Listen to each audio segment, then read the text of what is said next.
C'est donc une première dans la guerre entre l'Ukraine et la Russie. Kiev affirme avoir capturé 2 soldats nord-coréens. L'annonce a été faite aujourd'hui sur Telegram par le président Volodymyr Zelensky.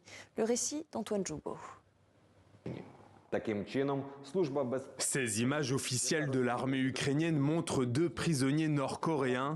Ils seraient les premiers depuis le début de la guerre en février 2022.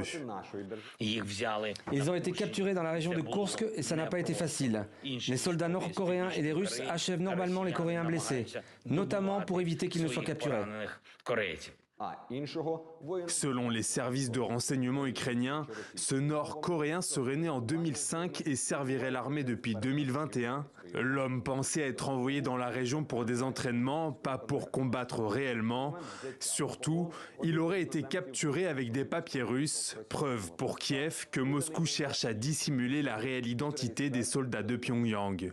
L'autre, à la mâchoire cassée, serait un sniper, né en 1999 et au service de l'armée depuis 2016.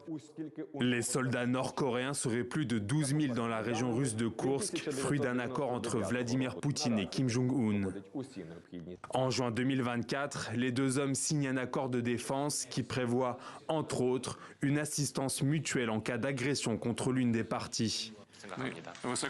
Nous apprécions beaucoup votre soutien systématique et permanent de la politique russe, y compris sur le dossier ukrainien. 4 mois plus tard, au siège de l'OTAN, Volodymyr Zelensky prévient que des soldats nord-coréens s'apprêtent à être déployés en Ukraine. Nous avons des informations selon lesquelles la Corée du Nord a envoyé du personnel tactique et des officiers en Ukraine, ainsi que dans les territoires temporairement occupés.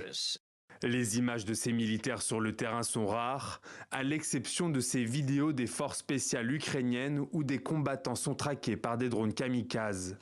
Selon des spécialistes, si la 4e plus grande armée du monde manque d'entraînement, elle servirait surtout à atteindre le moral des Ukrainiens par la stratégie du nombre.